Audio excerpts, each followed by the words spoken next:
Hey, welcome to episode 4 of the 846 podcast. I'm Handel joined by my partner in crime, Kevin Joseph. Hello, hello. How's it going, Kevin? Good, how are you? Good, good. Good. You ready to take on one of the biggest problems of all time? Mental health. Let's see. Let's see what we can do with this one. Yeah, and I know we're going to make it even worse because we're going to talk about mental health and the police. All right, let's do it. Yeah.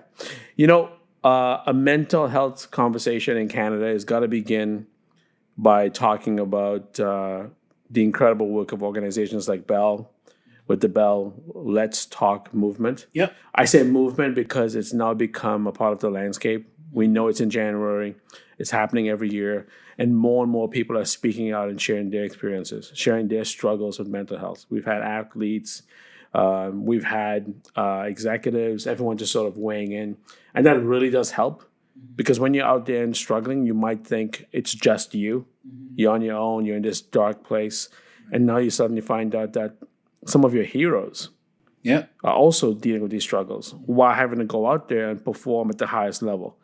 So always want to make sure I mention what Bell's doing. I think it's great work. Mm-hmm. And now we're going to take that conversation to the challenge that police are facing. Right. Because now we have families that are turning to police as a part of the solution. Right. That's difficult. It's a big ask. And it's one that I think the police would probably love to get out of, if I'm honest. It isn't going well for them. You know, we've now had multiple 911 calls end with death. Right. My family member is struggling. They're in crisis. We need help. And somehow that turns to the police ending up killing these people. Mm-hmm. You know, I mean, I don't know what the circumstances are and why the response is necessary to be opening fire. Yeah. But it's a tough one.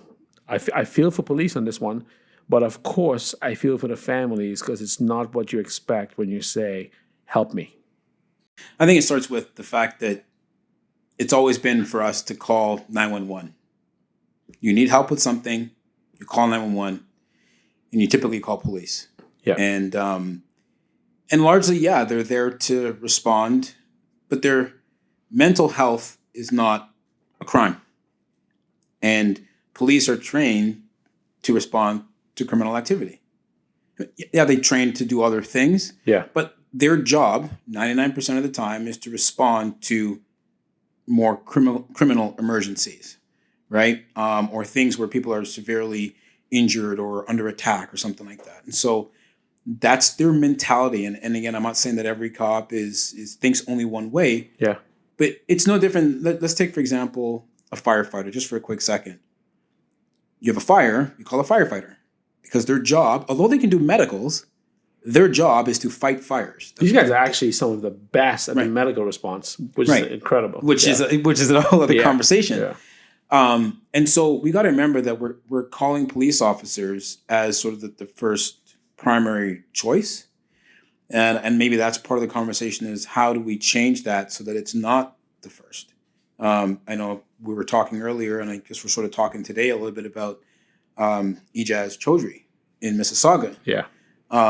Who, for those that don't understand or don't know the situation, from what I've heard as well through the media, is that he's a older gentleman who is, I guess, diagnosed as schizophrenic, was having a mental health crisis, and was in a situation where he was in his home, and from what we've heard from, I guess, the police side, or from what's being reported, at a point where he had a knife inside of his apartment, and the police made entry, and that's where things turned sour. What's unknown is all the back and forth. I don't know all the whole story and how long they were there and what they were doing, but at the end of the day, it ended with a death. And I think we got to be very careful when we're calling for something that's a very sensitive life or death situation that is not criminal, regardless of if he had a knife or what was happening with it, because I don't know the facts of that. But it's not a crime.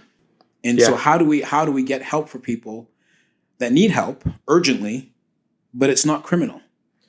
Agree. Mm-hmm. So I have to be honest. I think I have to go back maybe about 5 years. Okay.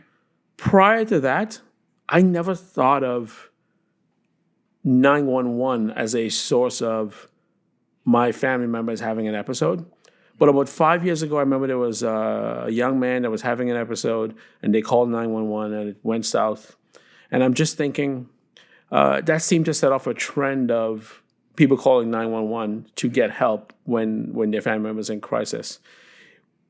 I think we need to fill that gap with a different solution. I'm not sure if that's the right person. I mean, if my house is not burning down, I'm not going to call for a fire truck. Right. I feel like police are not the right response. We've had a few years of this now. I think it's time to put a stop to it because it isn't working.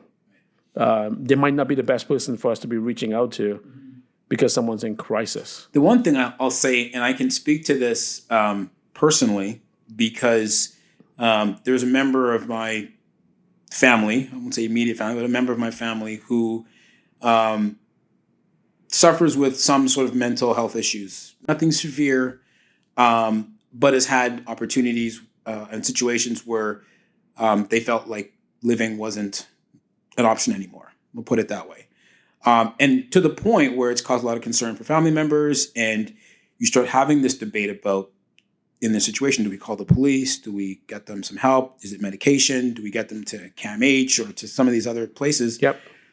And if I can say this in a nutshell, because I know we're going to spend the whole time talking about just this one specific part of it, but also getting mental health help isn't also as easy as I think people think. Because as a family member, you might think, hey, this person needs to be checked into somewhere. And it sounds bad. Yeah. Check your family member into some mental health place. It sounds like a very negative connotation, but it's really about getting them help. Yes. But even when you call sometimes those mental health places, it's a checklist. Are you doing this? Is this happening? Is this happening? And if you don't meet a certain criteria, it's like, well, they also might not have space for them as well. I mean, that's right. So that's the bigger part of the Yeah. conversation. It's like if every person that needed mental health help was to be in some sort of a building or institution, not to say institution in a negative way like that, but there's not enough places for it. Yeah. And I think over the years too, there's a lot more these days, if you think about it.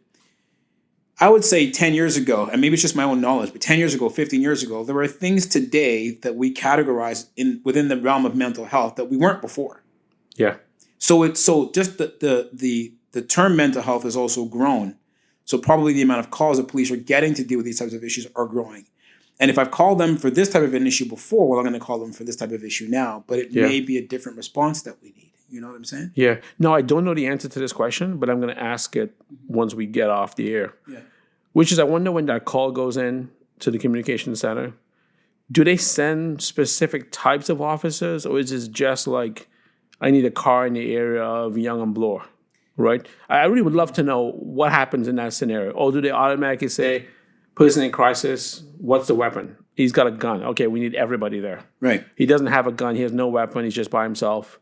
Like, how are they deciding who goes? Is it just luck of the draw? You're next, you go. Or are they actually saying, this call requires a supervisor. This call requires this. Yeah, and if they aren't already, I'd like to hope that those are the parts of the conversations that are happening within those police forces and in the communications section. I on a basic level, whether it's mental health or not, there are different types of questions that are asked, for sure. Yeah. And depending on what is said, it's going to elevate a certain level of response. It's no different if somebody says there's a guy walking around yelling and screaming at people. Okay, well, we'll send a car. But if the guy yelling and screaming at people and has a knife in his hand, it's going to get a different level of response. Which if it's a gun in his hand, it's going to get even more level of response. Yeah. So as it should. So I think some of those things, depending on what's being said in that initial call, that helps to sort of set up, okay, what's the type of response that we need?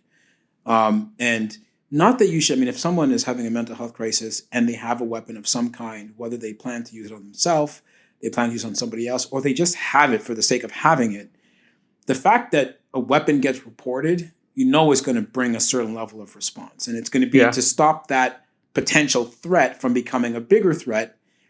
And maybe that's part of the psyche of those who are responding to that type of call in their head already, saying, okay, well, I'm going into a call where this person has a knife.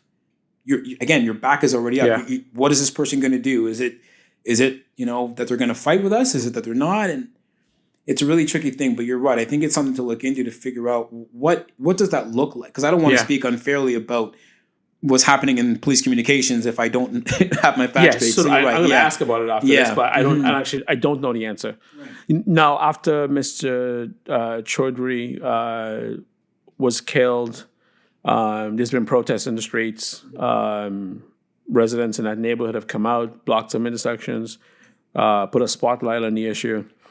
And I think those protesters can feel pretty good because I think potentially they impacted another person's life. Because not less than a week later, there's another person in crisis that the same police department responds to. Right. And this time around, it doesn't go south. This time around, they sit on the property and they wait it out. Right. They don't try to storm the residence. They don't try to break their way in. They just waited it out, and it all came to an end. So sometimes they say protest doesn't actually affect change. It does sometimes. And in this case, they might have saved that other person's life or just made a better result for them because police were way more patient on that response. And I think it's a direct correlation. It's got to be. To the pressure on there them has to be some impact. with the protest. There has to be some impact. And I think the protest is one thing, but some will say whether it comes to, murders or police murders or people having mental health crises that end up dead, the fact that people are also recording it now, these things are being caught on tape. Yeah. Which can have both a positive and a negative effect, but I think largely has more of a positive effect than anything else. When you're shining that light and you're able to capture it from a bystander's perspective, and you're not relying all on one-sided information to provide you sort of the facts. When you realize, man, people are out there. They're looking at what we're doing. They're seeing how we do our job. We have to be more patient. We have to act a certain way. It's definitely going to make change for those that are impacted further down the street or down the road, right? So I think the protests have to keep coming. Yeah, I get a little nervous about the just current generation of filming everything because I wonder. It's got to be much harder to do your job as a police officer because you've got to learn quick. You just have to learn. I got to pretend that camera is not there because I got a job to do here. Like, you got to be focused on the detail of this takedown you're trying to actually enforce here. You're trying to arrest someone and you've got cameras going everywhere and people yelling things at you. You can really be in some serious danger if you take time to worry about the cameras that are over here or the people that are yelling over there. Suddenly, you're not as focused on that individual, and now he gets your weapon, and you're really compromised at that point. It's a lot of pressure. Yeah, these cameras can't be a negative thing. As much as you say, well, it's good that we have cameras, it shines on what's happening. I mean, with the exception of that situation in Minneapolis, I think most times cameras can be of great detriment more than benefit. Oh, well, here's the part that I was saying too. I know I'm saying that there's a lot of positives. The negatives, people like myself, I don't watch a lot of the news. Right. I do when I need to, but I don't indulge myself in watching all the. It's not a routine. It's not a routine for me. Right. It used to be, not so much anymore. The problem, though, I find with some of these videos, and maybe it's a connection of how or what at what stage in the game of the incident. Maybe I shouldn't say game, but in what stage of the incident the camera comes out. Yeah. But what I also find, unfortunately, is you get very small snippets. Right. And you don't get the full story. Whereas the police officer that's responding kind of knows the story from the get-go because they got a call, they responded somewhere, they're dealing with it, and whatever the end result is the end result. Whereas a lot of times when my camera comes out, it's halfway through or 3/4 of the way through, so I see the last little bit, and I go, "Oh my goodness, heavy-handed response," and it's anarchy, and it's not. But I'm only showing people, so that's why I think yes, we need to be careful with doing that with those videos. Yeah. So I've never filmed anything. I'm not part of that generation of there's a fight, there's a this. Let me take my camera out. Yeah. I mean, I'm more inclined to be like, I should help. I should get involved. I should say something. I should phone 911. I should do something. Then let me make sure I get it on tape. Right. It's not my go-to either. No, it's strange clear. when you watch how many people are filming an incident and no one's helping. Right. So like, is anyone going to get involved or just keep on taping, right? I know you see the kids are doing it too. There's a scrap in school and everyone's taping. No one's trying to stop the fight. Everyone's taping it. It's just that this whole generation of where everyone's a news agency is not helpful sometimes. It's not. It's not helpful because everyone's focused on getting a sensational piece of video that they can share with everybody else. Right. You know, this shooting with Mr. Choudry, we've only seen this snippet where all hell broke loose. Right. There's nothing else. Right. There's no context to No it. one wants to put anything else out except this sensational piece of video. Right. What were we supposed to do with that, really? And I mean, honestly, that doesn't, withstand the fact that he's unfortunately been killed. Yeah. I mean, that's still a fact. There's still loved ones, family members, friends of him that are severely impacted because of the situation. But you're right. The little bit of video that I've seen doesn't help me as an ordinary viewer get a full perspective. It doesn't mean that if I had a full perspective that I would say, oh, he deserved it, because I would never, ever say that. Yeah. And so let's put that to bed real quick. Yeah, it's not about that at all. But it comes down to just allowing people to really have a full context of the picture of what really happened. Because it may make you go, it's still unfortunate that he died, but okay, well, what was their thinking? Because that's the question that everyone always has, though. Yeah. What were the police thinking? What were they thinking? Well, I don't know, because the only thing I see is the end result. Yeah. I don't get to see were they rational in their approach from well before it got to that point. So yeah, just to be clear, it's never going to change my mind in the sense of, now I see why he died, because that's still a very negative impact. And the reality is it's people in mental health crisis need help. Yeah.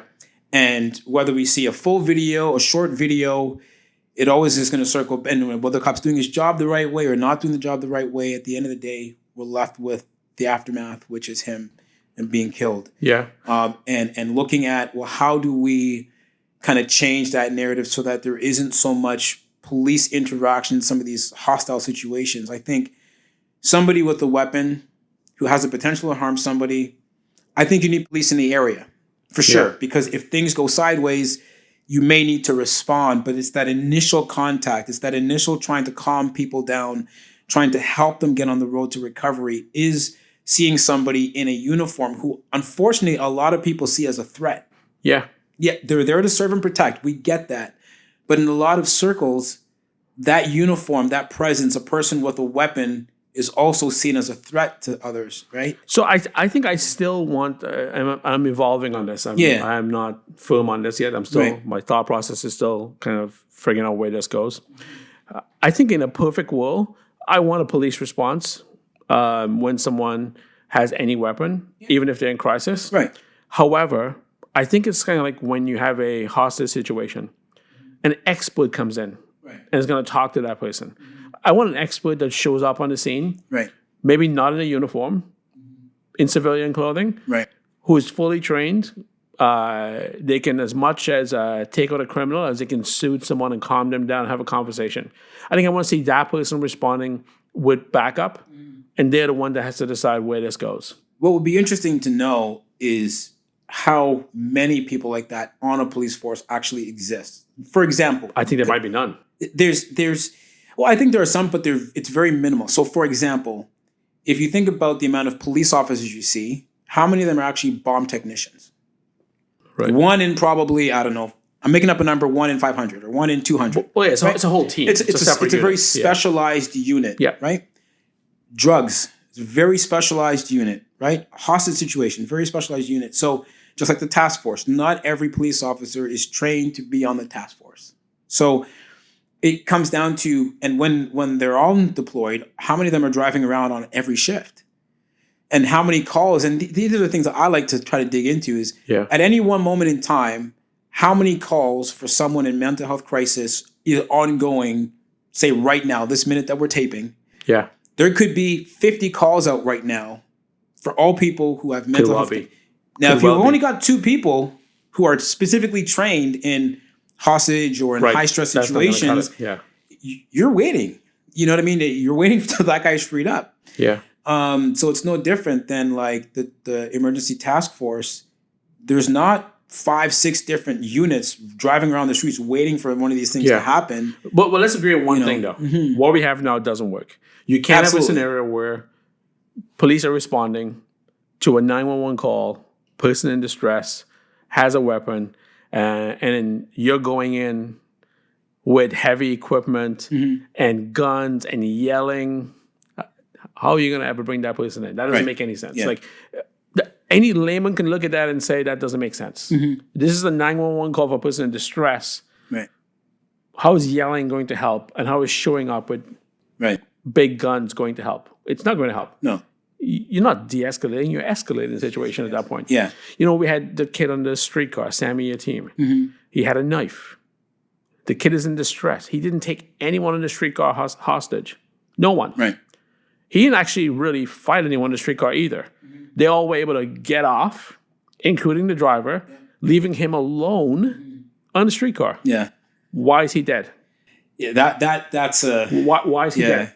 That one is. Well, obviously we know that one's been through the courts and stuff like that, but that shouldn't happen. You're right. It's about patience.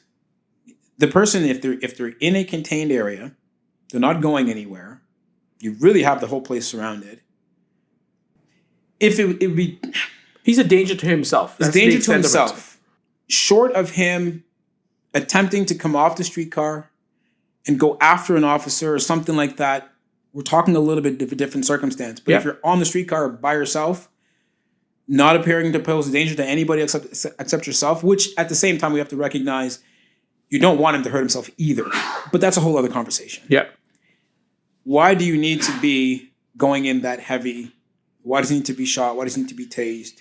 Short of, we're getting sick and tired of waiting around for this guy to kind of calm down, so we need to kind of end this. Yeah. You know? Which is a whole other thing. So yeah, I think showing up in such heavy uniform can be detrimental to the situation. But the conversation really becomes, then what are the options? And again, I'm guessing just as much as anybody else, but I want to maybe kind of turn the conversation to, so what do we think could be done? What are the possible rational so for responses? Me, I think it's pretty clear. That was I'm sure that was a very, I don't know.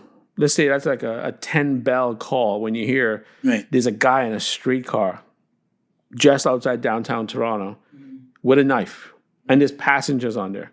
That's going to have everyone who has a squad car turning around to get there. Right.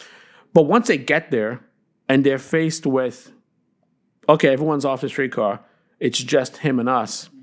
I feel at that point, everyone takes a step back. Yep. And a more experienced person now steps forward as the person running this operation here. Right. I think that's the first thing that they need to change. Like, forget all this defunding the police. It's really just one basic thing that has to change. When you have calls like this, there needs to be a team that's trained to respond to it. Right. And they take the control of the situation. Not the officers on the ground. They're not in control. It's this person or people that show up at the scene and say, hey, I'm here now. I got this. Right. I'll let you guys know if I need you. Yeah. But for now, it's me and this person. I'm going to work it out with them. Yeah. And I mean, I think it sounds good. I think that's the way that you could respond. But here's the thing. I mean, sometimes we look at this in the movies, and I'm not projecting what you're saying. We look at these things in the movies, and it's the one hostage negotiator, and everyone's like 30 yards back. And that's the movies. But I think we need to be a little bit realistic with sort of what happens in real life. But having said that, again, I spoke about in one of our previous podcasts that like I've worked in security for a long time, right, before I'm in the position I'm in now. And the one thing I've always trained people to do, and I was trained to do myself, is like when you first respond, it's just like you've gotten news, you got to go respond. You got to figure out what's going on. The minute you kind of understand what's going on, it's like, okay, cool, you take a few steps back or just kind of be off in the shadows. You're still quick enough to respond if things go the opposite way. But it's about powering numbers. Sometimes you see all these units show up and it's all these people around. And half the time you see, well, you have 3 people responding to the incident. You got 3 or 4 others who are just standing there. Yeah. But you're still a uniform presence. You're still a presence that can be an offset to the individual you're dealing with, right? So it's learning how to, yes, when we first respond, how do we take a rapid assessment of what's happening and then scale back our approach so that, yes, we're leaving the individual who's in this crisis facing 1, maybe 2 people that they're dealing with rather than having a whole gang of people just sort of standing around. You know what I mean? So that's that. And I'm not saying that the police departments aren't trained that way. I don't know this for a fact. Again, as I said before, I'm not a cop, so I can't speak 100% to what it is. But what we do tend to do, which I think we're doing now, is you look at what you can see. And what you can see sometimes tells you what seems to be the training. And the people are just standing around doing nothing or just being kind of in the way.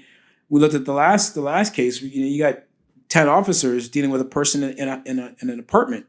It's a lot of officers to be in one apartment with one person. Again, from the outside looking in, right?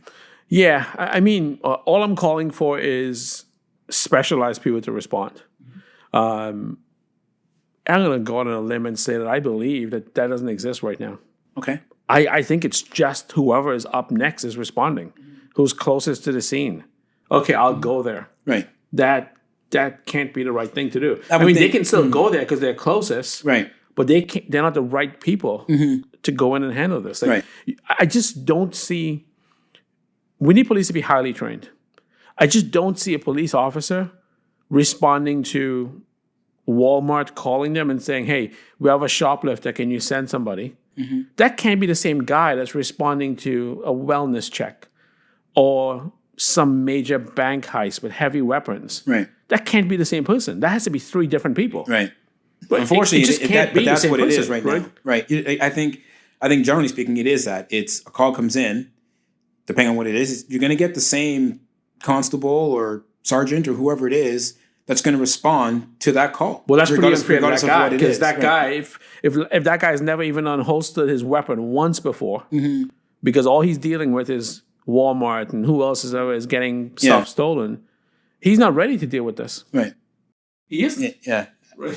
And this is the thing with policing, though. It is such a very diverse area. And that's what I was saying. I talked about when I was talking about firefighters. Firefighters, they'll respond to medicals. They do. I mean, they're usually the first ones, and they're very good at medical. I know that for a fact. Yeah, I hate praising firefighters, but it's just the truth. They're really that good. But they have a very specific skill set. Yeah, fighting fires, and I'm probably saving lives, right? But fighting and saving lives. You look at paramedics; they got a very specific job. They're not there to fight fires. They can't fight fires. Yeah, and they don't have guns, so they can't police. But then you have police, which are sometimes really a catch-all. Whether it's traffic, it's a guy stealing a bike, you know what I mean? Yeah. It's the Walmart theft we're talking about, or it's it's a mass shooting, or it's a person with mental. They're a catch-all. And unfortunately, that's what we're seeing, I guess, maybe the fruit of, is that you have them responding to every type of situation under the sun. And it's like being a jack of all trades and a master of none. Right. And I don't say that to be disrespectful whatsoever. It's just a fact. Your job is to respond to anything that kind of fits the mold, and you go to it and kind of figure it out when we get there. Whereas, if it's a mass shooting, people will call 911.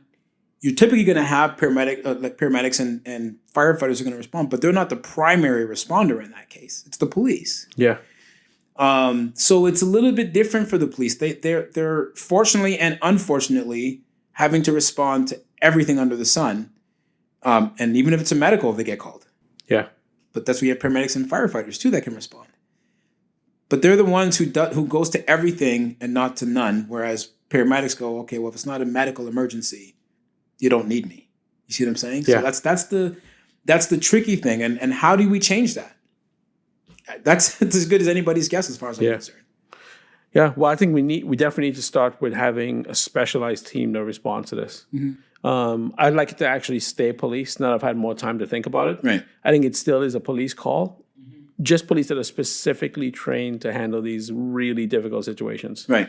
We'll probably get better outcomes if that's who's responding. I don't think you can really ask a social worker to respond to something like this. It just would be beyond the realm of what they can handle. So it probably has to be police, just maybe a special unit that knows how to deal with these situations and are on call in every territory. Right. Because right now we're just dealing with Toronto, Peel, GTA stuff, but it has to be across Canada. Right. It almost has to be like a federal initiative to get this fixed. Yeah. It's got to be, and hopefully something will change. Something will come, and as we started off saying, is that all these different situations that are on video, that are people are protesting about or demonstrating about, continues to raise the light. And I mean, I've seen somewhere. I haven't fact checked this, so don't quote me on this one. Yeah. But I'd seen something about our mayor, Tory, possibly having the discussion or talking about coming up with specialized teams. Now, it might seem like it's more non-police specialized teams, but specialized teams regardless. Somehow, some way, there has to be a conversation about it. And if it's a sole independent, it's not police. If it's strictly police, if it's a hybrid approach, but there has to be the conversation about how do we change this so that we end up with less dead people from a mental health crisis. It's just not. It's not appropriate. Again, I'm not a cop. I'm not there in the heat of the moment. Yeah. I'm not the one making the split decisions. It's not my life on the line. So let's put that out there as well. Sure. But there's got to be a better way, and I think that's the basic way of looking at it. There's got to be a better way. Yeah. Yeah. So, I wanted to talk about something. I want to share a personal story. On the last episode, we talked about my situation going down to the U.S. and encountering a racist door person, maybe potentially a restaurant owner, for all I know. But I want to share a story that is as personal as it comes, but shows that in this great city of Toronto we live in, there are a lot of good people out there. I've never said this before out loud, so you got some good stuff for us today. Okay. it's a very personal, very emotional story, and I always meant to do something about it, and I haven't until this moment. So this is coming out of left field. Okay. We just talked so much about race and policing and bad experiences that I don't want to leave this out because I've had a very positive experience at the most important time in my life. So I've only had to call 911 once. And I had to call 911 for my mom. Okay. And I called 911, and the operators are very professional. They know their job well. And they give you instructions on what to do, how to perform CPR, which I already had my training, but it does help to have a person telling you what to do. Yeah. And letting you know that, help is going to be here soon. And lo and behold, help seemed to come really fast. I'm not even sure what the exact timing was, but they came fast. And the firemen were the first ones to show up, followed by the ambulance personnel, then the police. Now, my mom is a person of color, and we talk so much about race on this show. Everyone responding to the call was a white person. Everyone. The firemen treated my mom like it was their mom. They were doing their job like it was their mom that they were working on. With efficiency, with care, with kindness, all the efforts possible. Same when the paramedics got in, same thing. The way they were talking to each other, the way they were responding and taking care of everything. Again, they were acting like they were working on their mom.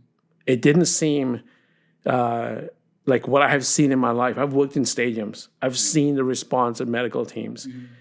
It can be so slapshot and just like it looks so rushed.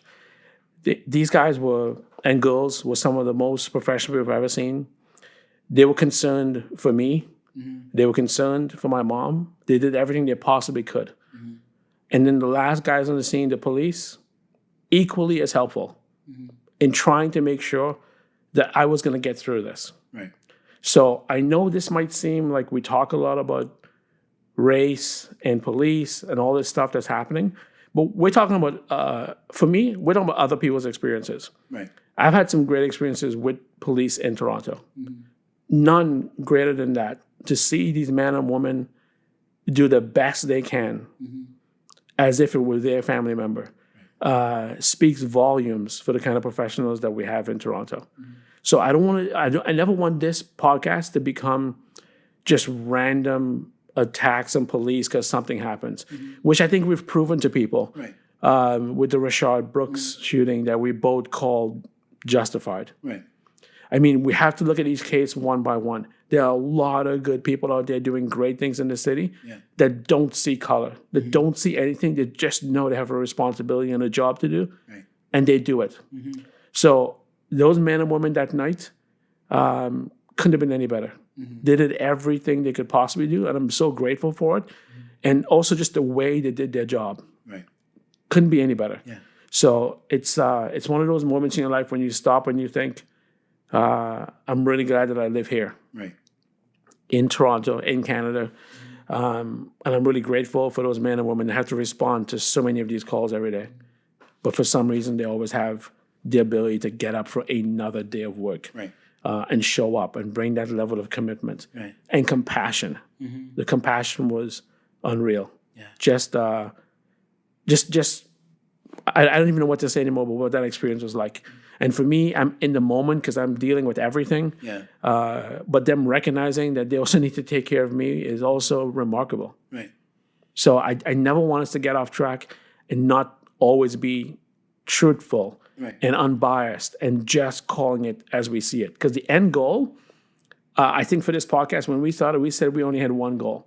It was to shine a light on racism and prejudice so that no one feels comfortable with this type of behavior. Absolutely. That more and more people become anti-racist and fight a good fight for a good reason. But I am grateful for the opportunities that I have and for living in this city. And so thankful to the men and women every day who go out and protect us in the city. Because without them, I wouldn't feel as safe as I do in downtown Toronto, coming home at 3 a.m. It is because of them that I feel that safe. Yeah. It's just the truth, right? They're the reasons why I feel that safe. 100%. And I wanna echo what you said. And I think when we do these types of podcasts where we're trying to shine the light on things like racism, and we talk about a lot of these high profile cases that are, whether they're local or they're in the US or in some other part of the world, some people may take a look at it and go, okay, it's police bashing and it's just all about the negative side. And my hope is that people are recognizing that we're really doing our hardest to be objective. Yeah. That's the one thing for me, and I said this even in the last podcast. I'm a person that I understand how the world works. Yeah. And I know there's a lot of bad people out there, but there's a lot of amazing people out there. And there's a lot of amazing people of every skin color. Yeah. And as you know, we've been talking about this through our podcast. I've worked in the security industry for over 20 years. So if you think that I'm sitting here police bashing, I'd be a fool. Yeah. The amount of police officers that I know personally, the amount of police officers, firefighters, paramedics that I've had to call on for assistance dealing with situations myself or, anything like that, the amount that have shown up and have done their job professionally without issue, 100% by the book, is far outstretches. And I don't want to minimize the negative ones either. Yeah. But in comparison, I'm telling you, 90% of every interaction, everything I've ever seen has been on point. Yeah. Right. But unfortunately for us, it's that small 10%, if you will, that actually causes the bigger issues. For sure. Right. And so when the bigger issues happen, we spend more time talking about those bigger issues because it's easy to forget sometimes. Well, that's a good thing. So you're supposed to do that. You did your job. So why am I going to talk about it? But we should talk about it. And I think that's what we try to do on this podcast is to not just raise the issues that need to be raised, but also don't be unfair and make it seem like everything is negative. The amount of police officers, firefighters, paramedics that I've dealt with over the course of my career far outweighs the positives. It's the positives that far outweigh the negatives is what I'm saying. Yeah. And so you're right. And I've got stories upon stories, but I'm not going to take away from your story because it's a really amazing story. And like you said, when it's personal, this is what I'm talking about. It's easy for us to talk about someone else's situation and critique it. But when it's personal, people can't take away the way you feel from something. You know what I mean? So yeah, we want to shed some light on the positives, and it's a great story. And it's obviously the first time I've heard it, and you said you haven't really shared it before. But it's amazing to hear that. So yes, we're taking the time to recognize the great work that is out there. And I'll tell you, policing, firefighting, paramedics, working in security, the things that I've seen, I can only imagine what they've seen and what they deal with. And to your point, for them to still get up every single day and be back on the front lines, dealing with the things I know they deal with is incredible, and it has to be applauded. Yeah, I'd love to engage some people who are carrying this defund the police campaign. Mm-hmm. I heard some things said yesterday that kind of opened my eyes a bit. people are saying, oh, cut their budget by half and stuff like that, right? I'd love to ask these people, hey, when you have a problem, who are you going to call? 911, of course. You're going to call your next door neighbor, hey, can you come help me? Right. You're going to call 911. So I'm not sure how we are getting so way off track to all these ideas of, I don't know what they think is going to happen here. Abolish the police. Come on, people. Get real. Abolish the police. I go back to what I was saying in some of our previous podcasts. It's people deal with them. We respond with emotion. And emotionally, without knowing all the facts and all the background and the backstory, emotionally, if you see this incident happens, person is dead, you go, that's wrong, and now there's injustice and we need to fight. And and yes, we need to fight for injustice, but like, we got to be smart about it. You have to be smart about it. You know what I mean? You can't just be irrational with our approach to things. Yeah. You have to take the emotion out of it, unfortunately, in order to come up with realistic, like you said, to fund the police, slash your budget in half. Yeah. How realistic is that? I mean, come on. Not realistic at all. That doesn't mean we don't need police reform in some way, shape, or form. Yes, we do. But that's not it. Cutting the budget in half, like, come on, give your head a shake. That's just, it's not going to work. But that's an emotional response. We already don't have too much police. Right. Right. We might have too little. Yeah. We don't have too much. So if you cut the budget by half, what are we going to have left? Come on. It's just, it's not realistic at all. Yeah, you got to take the emotion out of it. Yeah.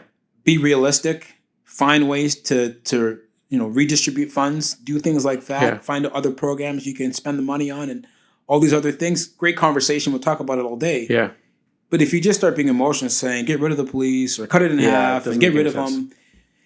It's a non-starter. It's a non-starter. Yeah, absolutely. All right. Looks like we're out of time already for episode 4. How time flies, yeah.